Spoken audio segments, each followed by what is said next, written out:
Hello and welcome to Gravitas Plus. I'm Palki Sharma Upadhyay. Let's recap this week for you. Monday, Russia shells Ukraine. Kiev applies to join the EU.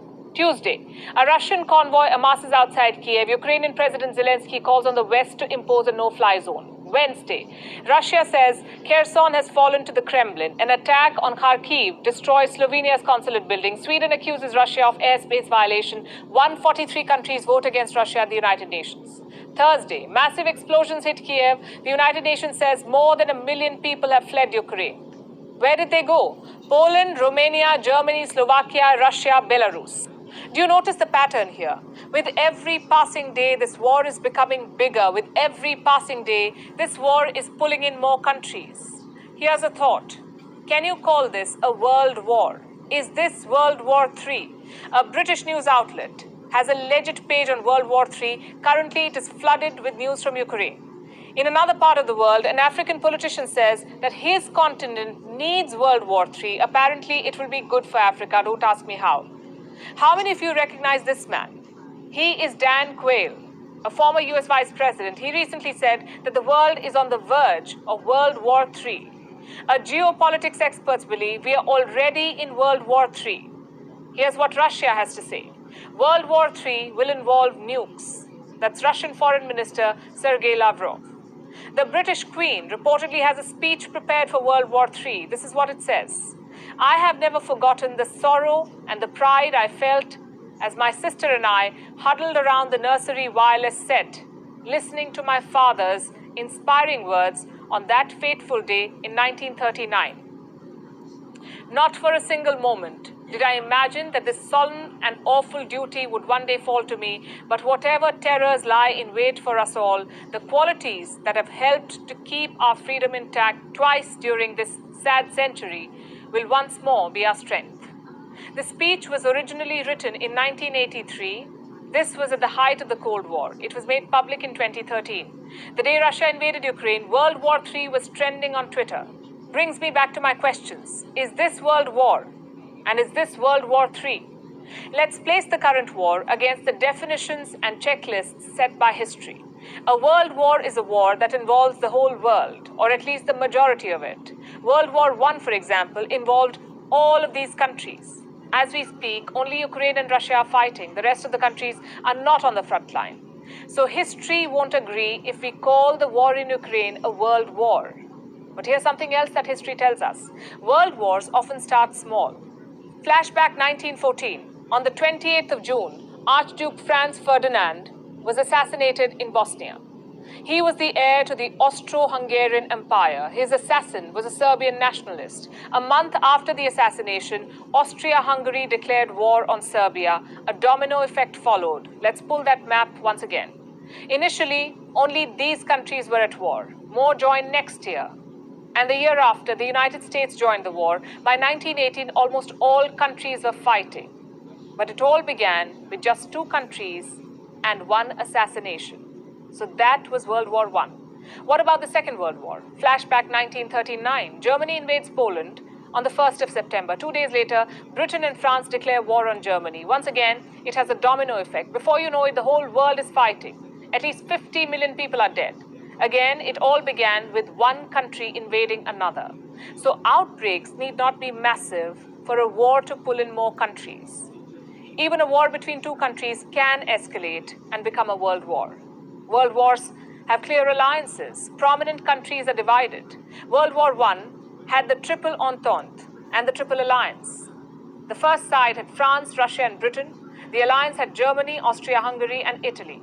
World War II had the Axis powers and the Allies. Germany, Italy, and Japan were the Axis powers. France, Britain, the US, and the Soviet Union were the Allies. At a glance, only 2 countries seem to be fighting in Ukraine, but if you zoom out, you will see a divided world. Each country has picked a side. The United Nations General Assembly's recent emergency vote is proof.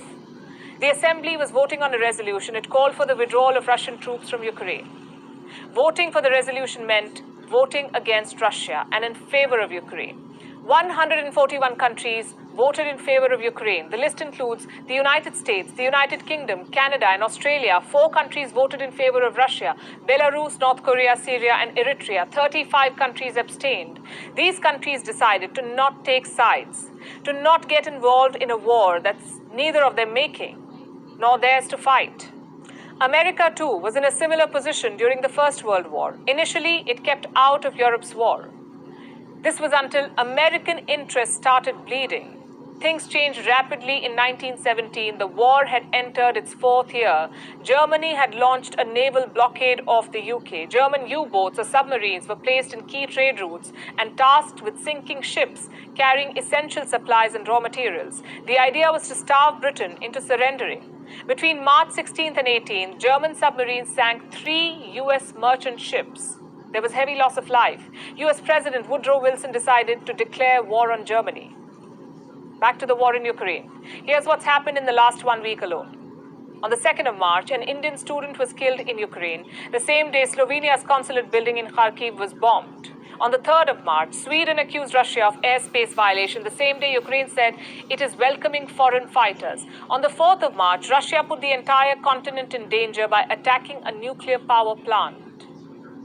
Will countries be left with no option but to join this war if their interests or their own people continue bleeding? NATO is already prepared for an escalation. It has beefed up deployment in Eastern Europe. But France maintains it is not at war with Russia, at least not yet. This was the 3rd of March. The same day, French President Emmanuel Macron got on a phone call with Russian President Vladimir Putin. Putin told Macron that he wants entire Ukraine. Macron came out of the 90-minute phone call and declared that the worst is yet to come. What exactly will the worst look like? Will it be a large-scale European conflict or a wider armed conflict involving countries from around the world? Think about it. Our world is already fighting multiple wars. Experts believe China's conflict with Taiwan will turn into a military conflict sometime in the next decade. China is also fighting multiple countries in the South China Sea: the Philippines, Vietnam, Malaysia, Brunei. India and China are caught in a standoff. There is a conflict between Iran and Israel, Iran and the United States. The United States and North Korea are arch enemies. So are the United States and Cuba.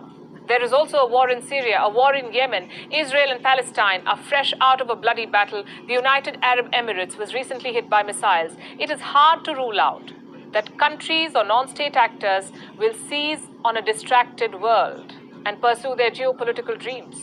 It is hard to rule out that an escalation on the sidelines of Ukraine will drag in more countries. It is also hard to rule out that the war in Ukraine itself will intensify and swallow more nations. Lavrov was right when he said World War III will involve nukes. 9 countries are said to have nuclear weapons today: the US, Russia, France, China, the UK, Pakistan, India, Israel, and North Korea. In total, there are 13,000 weapons. Enough and more to wipe out our world. Russia has put its nuclear deterrent team on alert. The US has postponed the scheduled test of its ballistic missile. Why? Perhaps to avoid sending a wrong signal. Our world cannot afford to go to war. Earlier this week, a campaigner from Ukraine confronted British Prime Minister Boris Johnson. She claimed NATO was afraid of World War III, but said the war had already started. But here's the thing. One cannot be sure of what lies ahead. Is this a prelude to World War III? Is this the end of the post-Cold War era? Or is this Cold War II? That last question was put to US President Joe Biden. A journalist asked him, are we seeing a new Cold War? It depends, said Biden. From where I'm sitting, I see ample signs of a new Cold War. There are 2 clear sides, one led by the US, another by Russia. Then there are countries that have chosen to stay out. There is talk of a possible world war, signs of an escalating conflict. And I see a president who refuses to back down. But one thing's for sure, whichever side our world swings, we are entering an entirely new era of geopolitics.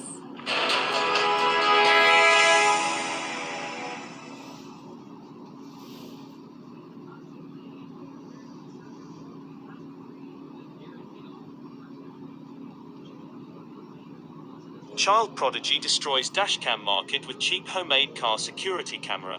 This 13-year-old in... Welcome to US Deep Agenda YouTube channel.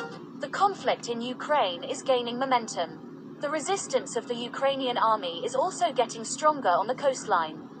Yesterday, Ukrainian General Staff and Ukrainian Navy officials stated that the Russian Navy was restructured and grouped in the Black Sea. A possible attack on the southern cities was expected. Today, however, the surprise attack of the Ukrainian Navy shocked the Russian Navy. According to Serhiy Brachuk, spokesman of the operational headquarters of the Regional Military Administration, in the morning hours in Odessa, the Ukrainian armed forces struck a Russian Navy warship in the Black Sea. "We will destroy the enemy warship. The enemy has suffered losses. Well done, guys. Glory to the armed forces," said Brachuk. The operational headquarters gave no details about the attack on the enemy warship.